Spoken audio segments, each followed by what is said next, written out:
Olá, eu sou a professora Priscila e nós estamos aqui hoje para uma aula de Ciências Físicas e Biológicas do 9º ano.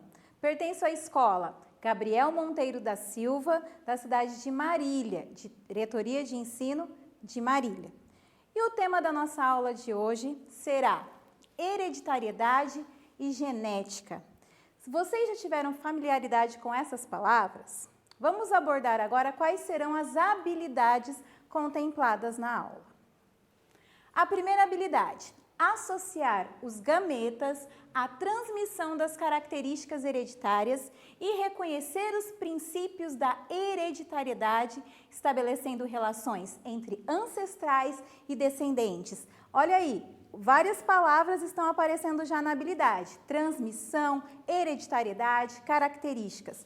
Próxima habilidade, discutir as ideias de Mendel. Quem foi Mendel, será? Sobre os fatores hereditários, gametas, segregação e fecundação na transmissão de características hereditárias em diferentes organismos. Percebemos que a palavra hereditária, características, aparecem várias vezes. Dentro dessas habilidades, nós seguiremos nos seguintes objetivos: compreender o que são essas características genéticas e como que elas são transmitidas de uma geração a outra.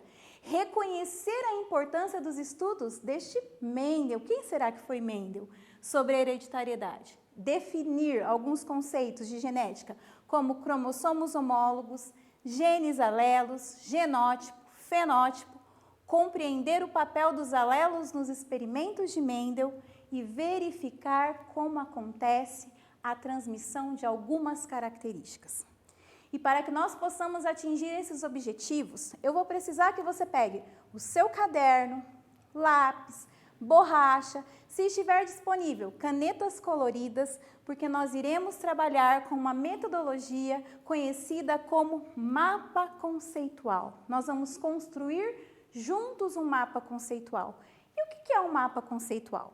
Mapa conceitual é um diagrama que relaciona palavras e conceitos. Nós vamos perceber que ao final da aula nós teremos uma relação entre todos os conceitos que envolvem genética e hereditariedade. Você já parou para pensar por que nós somos parecidos com os nossos pais, ou com os nossos avós, nossos tios, nossos primos? Para que nós possamos estudar de uma maneira mais detalhada, eu trouxe uma família hoje aqui para vocês. Eu tenho aqui a mãe, toda moderna, o pai, acho que ele gosta de fazer surfar, o irmão mais velho, a irmã, e depois de algum tempo, nasceu mais uma filhinha aqui, a filha caçula. Olhando para as características dessa criança, com quem você diria que ela é parecida? Será que ela é parecida com a mãe? Será que ela é parecida com o pai? Ou com os irmãos? Ou será que ela é parecida lá com os avós? Será que esse cabelo dela aqui, ó, tem a ver com as características dos avós, dos tios? É esse o nosso tema, é o tema da nossa aula de hoje. Aonde estão essas características? Como que elas são transmitidas? E aí nós iniciamos a construção do nosso mapa conceitual. Quando eu falo de transmissão de características, eu falo de hereditariedade. Olha a primeira palavra da aula aparecendo. Então, o que seria hereditariedade? Vamos lá? Hereditariedade tem a ver com a transmissão. Vai anotando aí no seu mapa. Transmissão de características de uma geração para outra. Olha aí o nosso mapa conceitual já sendo construído. Então, nós já sabemos que hereditariedade tem a ver com a transmissão de características de uma geração a outra. Para ficar melhor a nossa visualização, eu vou tirar a célula daqui para a gente continuar o nosso mapa. Então, sabemos que hereditariedade tem a ver com a transmissão de características de uma geração para outra. Então, nós já podemos fazer a ligação por que eu me pareço com meu avô, com a minha avó, com a minha mãe, com o meu pai. E quem estuda essa transmissão de características? A hereditariedade é objeto de estudo da genética.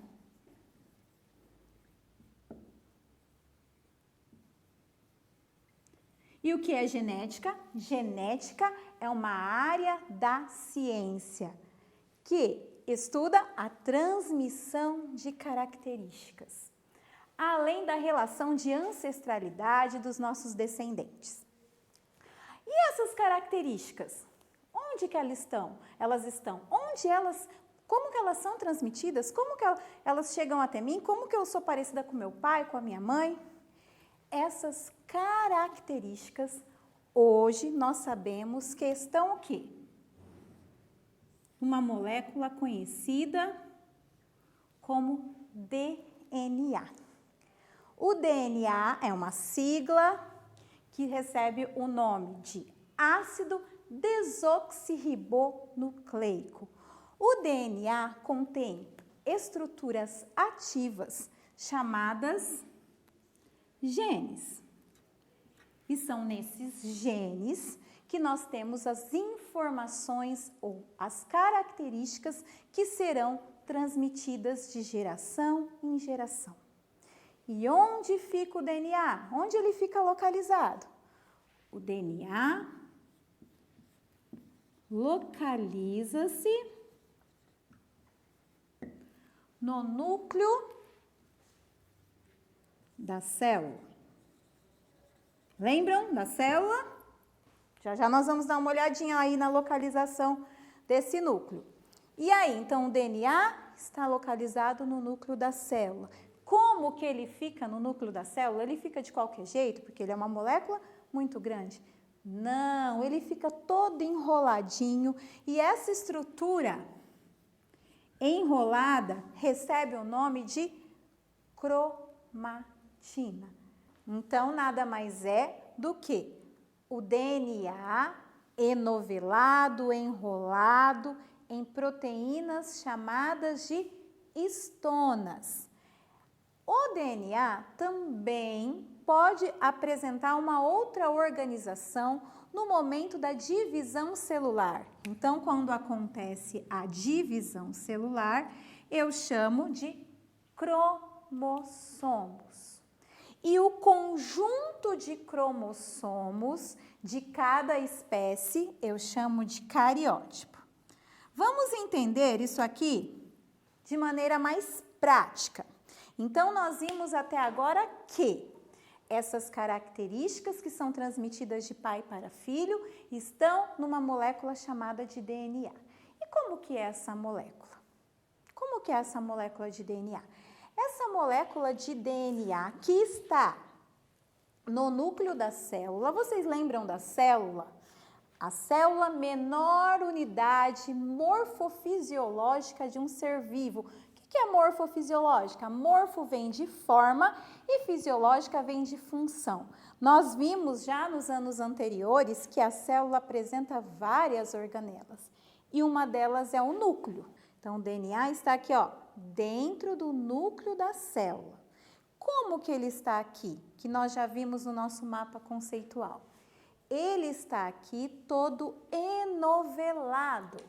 Lembra aqui, ó, um fio de telefone todo enrolado em proteínas chamadas histonas. É assim que o DNA encontra-se no núcleo da célula, recebendo o nome de cromatina. Em um determinado momento, onde acontece o processo de divisão celular, esse DNA está organizado em estruturas conhecidas como cromossomos, também muito bem enroladinho. Essas estruturas nós vamos falar um pouquinho mais adiante na aula. Bom, e esse DNA? Como que ele é? Então, eu sei que ele está enrolado dentro do núcleo da célula, recebe o nome de cromatina, mas qual que é a organização desse ácido desoxirribonucleico? E como está organizada essa molécula de DNA? Do que ela é composta? Se nós pegarmos essa estrutura aqui, ó, parece uma escada com degraus. E nós sabemos hoje o quê? Que a molécula de DNA é formada por um grupo fosfato, por um tipo de açúcar e por 4 bases nitrogenadas que vocês terão a oportunidade de estudar posteriormente.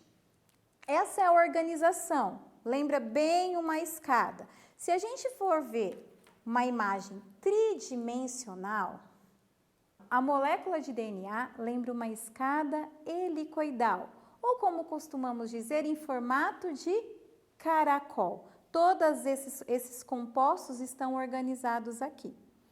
O DNA, hoje nós sabemos que é o responsável pela transmissão de características, retornando ao nosso mapa através de estruturas ativas, vamos colocar aqui, conhecidas como genes. Localizadas no núcleo da célula, enoveladas em forma de cromatina e durante a divisão celular, recebe o nome de cromossomos. Os cromossomos apresentam um número específico para cada espécie. Por exemplo, nós, seres humanos, apresentamos 46 cromossomos ou 23 pares. O número de cromossomos da mosca, do cachorro, do cavalo é específico para a sua espécie e não é igual ao número de cromossomos da espécie humana. Ao conjunto de números dos cromossomos, recebe-se o nome de cariótipo. Nós vimos até agora que a transmissão dessas características é responsabilidade dos genes. E o que são os genes mesmo? A parte ativa da molécula de DNA, ácido desoxirribonucleico, que estão lá no núcleo da célula, enrolado numa estrutura conhecida como cromatina. E quando acontece a divisão celular, nós chamamos de cromossomos. Mas como acontece essa transmissão de características? Como se inicia tudo isso? E aí nós temos que retornar lá para um tema do 8º ano. Se inicia com a formação de gametas. E o que são gametas mesmo? Na espécie humana, os gametas, as células reprodutoras, são conhecidas como óvulo,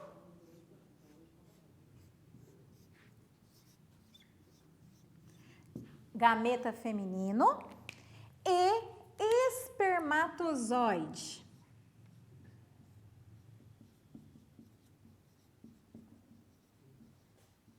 Lembrar que espermatozoide não tem mais acento, hein?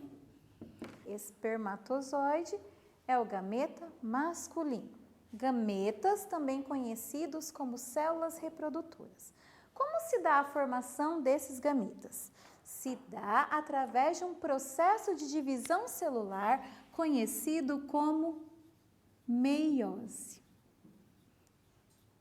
Conteúdo lá do 8º ano.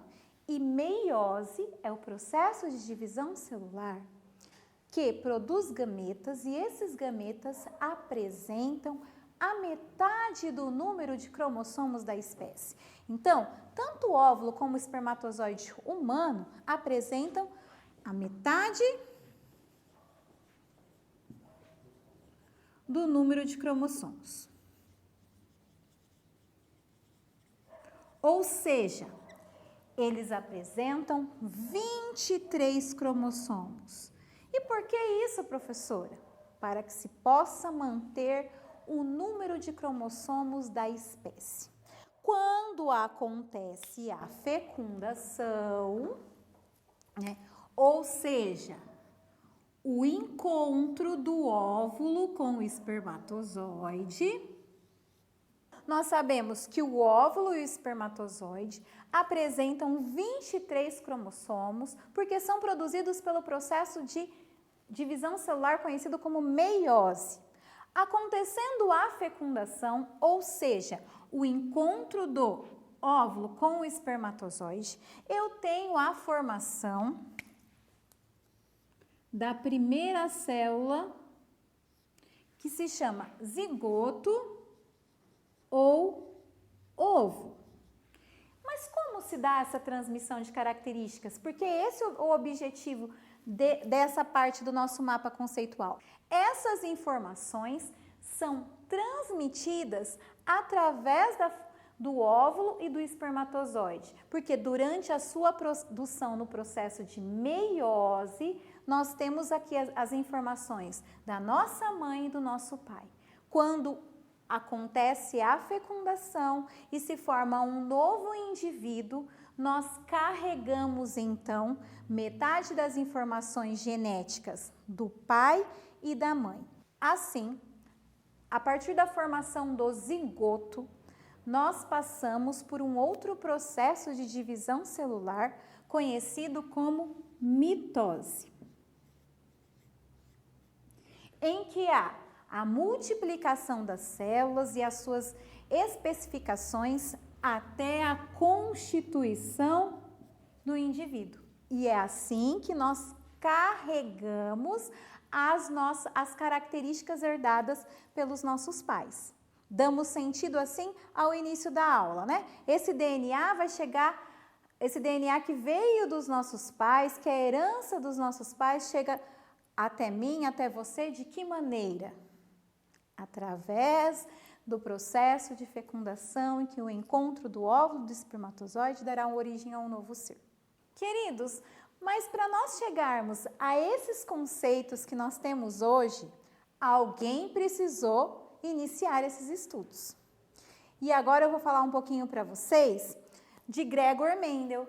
Lembra lá dos nossos objetivos, quando a professora leu os objetivos, as habilidades, que apareceu várias vezes? Mendel. Quem foi Mendel? Gregor Mendel, ele foi um monge, ele pertencia a uma congregação religiosa. Mas além de ser monge, ele se interessava por estudos em física, botânica, e ele foi para o mosteiro justamente para estudar a respeito de botânica, de física. Ele queria ter esse tempo para estudar e ele não quis nem continuar com os negócios da família. Então, ele se isolou lá no mosteiro. Aqui nós estamos falando entre 1853 e 1863. E Mendel começou um estudo com ervilhas. Sabe a ervilha aí que tem na sua refeição? Então, ele começou um estudo com ervilhas. Um longo estudo. Mendel chegou a realizar 30.000 experimentos com ervilhas. Então, não foi aqui assim um experimentinho aqui e logo ele resolveu tudo, não. Mas, para entender os estudos de Mendel, nós precisamos saber um pouquinho como são essas plantas, como são as ervilhas. Lembrar que ervilha, que tem lá no nosso prato, na nossa mesa, é a semente. Ervilha é uma planta que pertence ao grupo das angiospermas, uma planta hermafrodita, ou seja, na mesma flor contém aparelho reprodutor feminino e aparelho reprodutor masculino. Outra coisa também que foi muito fácil nessa questão para os experimentos de Mendel é que as ervilhas são facilmente cultivadas e facilmente observado o seu ciclo de vida. Então, Mendel estudou algumas características dessas plantas, como tamanho da planta, cor da flor, textura da vagem, textura da semente, cor da semente. E agora, eu vou mostrar para vocês um dos estudos das características das ervilhas. E nós vamos tratar da cor da semente. O que Mendel fez? Primeiramente, ele quis produzir plantas puras. Então, ele deixou com que essas plantas se autopolinizassem, lembrando que são plantas hermafroditas, e observou durante várias gerações. Por exemplo, uma planta que apresentava ervilhas amarelas. Ele deixou que por várias gerações elas se autopolinizassem e que perpetuassem essas características, e aí ele estabeleceu essa planta como pura. E fez a mesma coisa para ervilhas com semente verde. Atestando que ele tinha duas linhagens puras de ervilhas amarelas e ervilhas verdes, o que ele pensou? Vou fazer um cruzamento. Ele fez o quê? Uma fecundação cruzada dessas ervilhas. O que ele fez, então? Lembrando lá das nossas aulas de reprodução dos vegetais, ele pegou, passou um pincelzinho no sistema reprodutor masculino, ou seja, no estame de uma planta que tem os grãos de pólen e polinizou artificialmente outra planta. Colocou esses grãos de pólen no carpelo, que é o sistema reprodutor feminino. E aí ele observou. E para a surpresa de Mendel, o que aconteceu dessa fecundação cruzada? De uma ervilha amarela pura com uma ervilha verde pura. Ele teve um resultado para uma planta de 4 sementes amarelas. E aí, cadê as sementes verdes? Mendel analisou os resultados e disse assim: bom, agora eu vou pegar essas sementes amarelas e vou deixar que a planta se desenvolva, deixar que aconteça a autopolinização para saber quais são os resultados. E para sua surpresa, o que aconteceu? Dessa vez ele teve para 3 sementes amarelas, uma verde. E aí? Mas professora, por que Mendel fez tudo isso? O que tem a ver com transmissão de características? Vamos colocar aqui no nosso quadro para que a gente entenda melhor. Então, Mendel, primeiramente, cruzou ervilhas amarelas com ervilhas verdes. E teve um resultado de 100% de ervilhas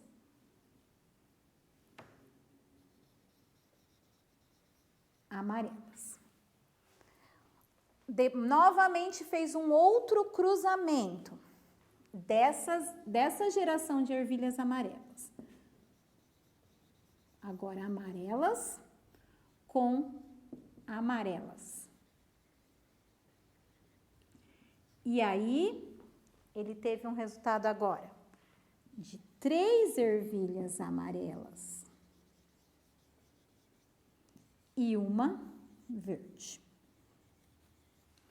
Mendel chamou esse primeiro cruzamento de amarelas com verdes, em que ele realizou a fecundação cruzada, como a professora já explicou, de geração parental. E aí nós vimos que tivemos 100% de ervilhas amarelas, chamadas de geração filial 1. Cruzou geração filial 1 com geração filial 1, e aí nós falamos de novo de autopolinização. E o que é autopolinização? Nós falamos que a planta, que é a ervilha, é hermafrodita. Então, ela apresenta na mesma flor sistema reprodutor feminino e masculino. Então, o grão de pólen, que pertence ao sistema masculino, atingiu o carpelo, que é a parte feminina da flor, e houve a fecundação. Dessa geração, nós tivemos o quê? Nas vagens lá, nos frutos, 3 ervilhas amarelas e uma ervilha verde. É nesta proporcionalidade. E chamamos de geração filial 2. O que Mendel concluiu com os seus experimentos? Lembrando que nós estamos falando de uma pequena parte dos 30.000 experimentos feitos por Mendel.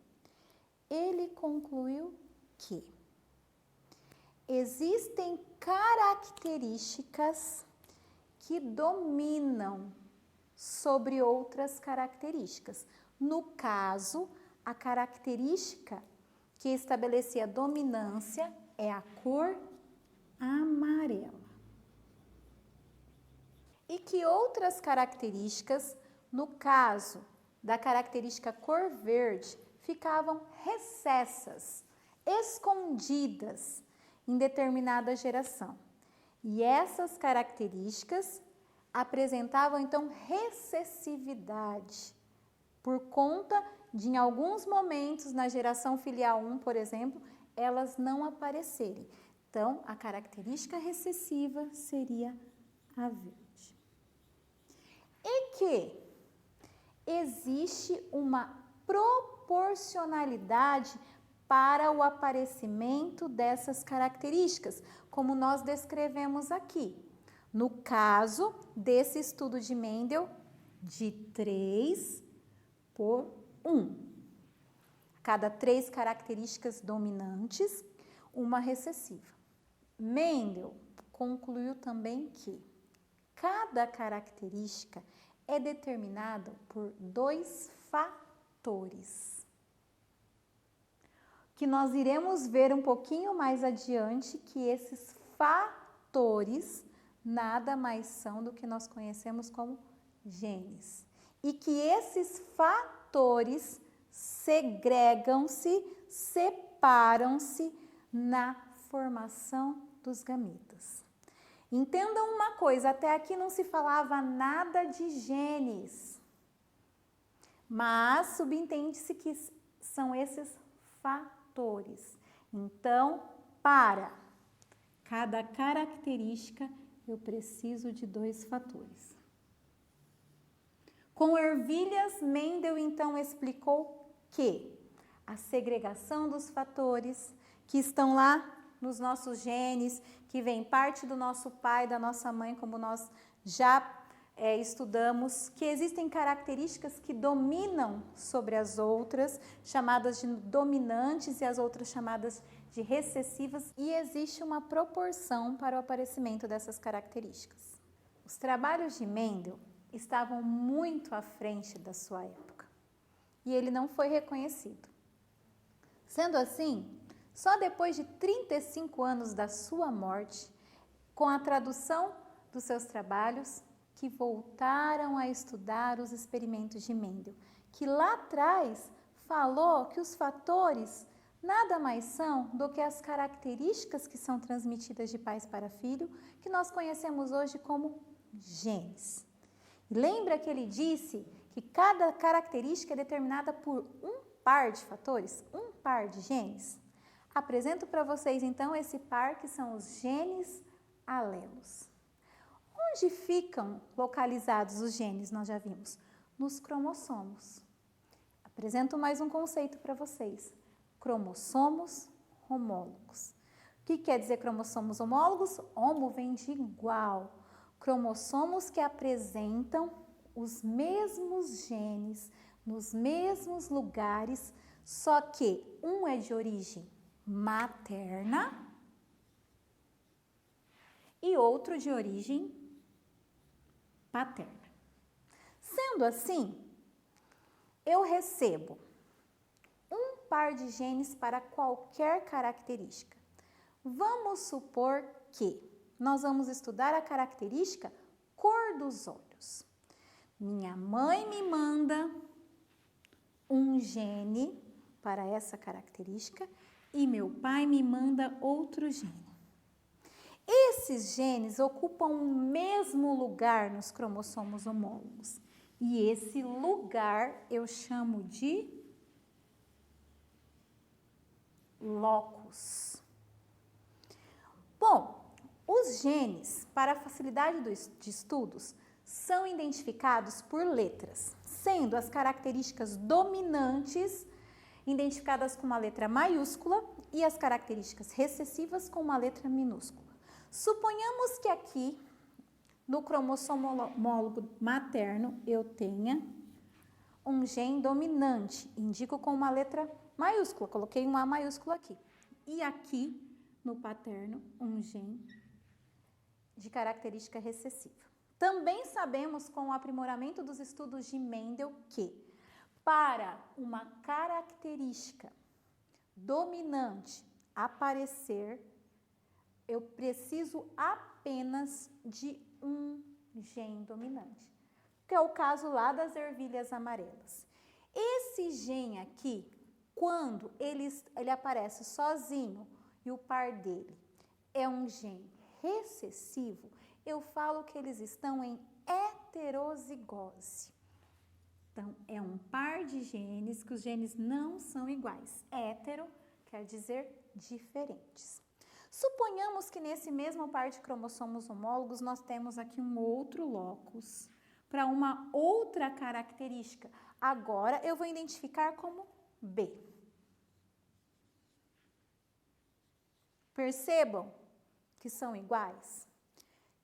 Par de genes alelos iguais, eu falo que eles estão em homozigose. Aqui é um par que expressa a característica dominante, mas poderia ser um par que expressa a característica recessiva. Lembrando que a característica recessiva só se expressa em homozigose.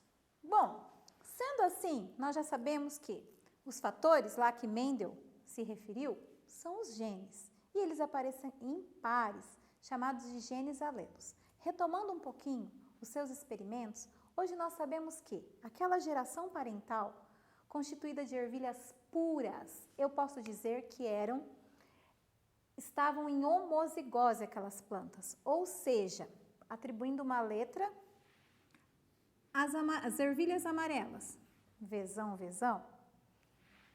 e as ervilhas verdes, Vzinho. Então, de acordo com as conclusões do próprio Mendel, que diz que cada característica é determinada por um par de fatores, e nós sabemos que desse cruzamento originou-se 100% de ervilhas amarelas, sabendo que os gametas se segregam, se separam, e depois na fecundação voltam a se juntar, nós chegamos à conclusão que os 100% de ervilhas amarelas eram heterozigotas, pois o gene dominante, ele se manifesta apenas com uma unidade. Então, hoje nós sabemos que aquelas ervilhas eram Vzão, Vzinho. Quando ele fez o novo cruzamento da geração F1, amarelas com amarelas, nós temos o resultado do quê? De 3 amarelas e uma verde. Colocando numa estrutura aí, que você pode perguntar para o seu professor, que se chama quadro de Pinet, nós separamos os alelos e fazemos os cruzamentos possíveis, ou seja, o Vzão com um Vzão aqui, o Vzão com esse Vzinho, esse Vzinho com o Vzão e esse Vzinho com o Vzinho, nós chegaremos ao resultado que Mendel determinou, ou seja, 3 ervilhas amarelas, que basta ter um dos genes dominantes, e uma ervilha verde. A essa constituição de pares de genes eu chamo de genótipo. É o conjunto de genes. E a determinação da característica observável, ou seja, ervilhas verdes, ervilhas amarelas, eu sei que aqui é amarela, que aqui é verde, eu chamo de fenótipo. São as características observáveis. O que eu vejo? Cor dos meus olhos, castanho. Fenótipo. Os genes que determinam genótipo. Vale salientar que os experimentos de Mendel foram muito importantes para o avanço dos conhecimentos sobre hereditariedade e genética. Graças a Mendel, hoje nós podemos esclarecer o que é genes alelos, que ele falou lá de fatores. Hoje nós podemos definir cromossomos homólogos, homozigose, heterozigose, e ele foi o precursor, mesmo sem saber, da existência de DNA, por exemplo, da existência de genes, por exemplo. Contudo, morreu sem ser reconhecido. Só depois de 35 anos da sua morte, após a tradução dos seus trabalhos que foram escritos em alemão, que foram passados para o inglês, que se deu um pontapé inicial à retomada dos experimentos de Mendel. Vale você revisar essa aula, vale você refazer o seu mapa conceitual, refazer as suas anotações. Você pode perguntar também para o seu professor um pouco mais sobre a vida de Mendel e sobre as suas descobertas. Ok, pessoal? Bons estudos!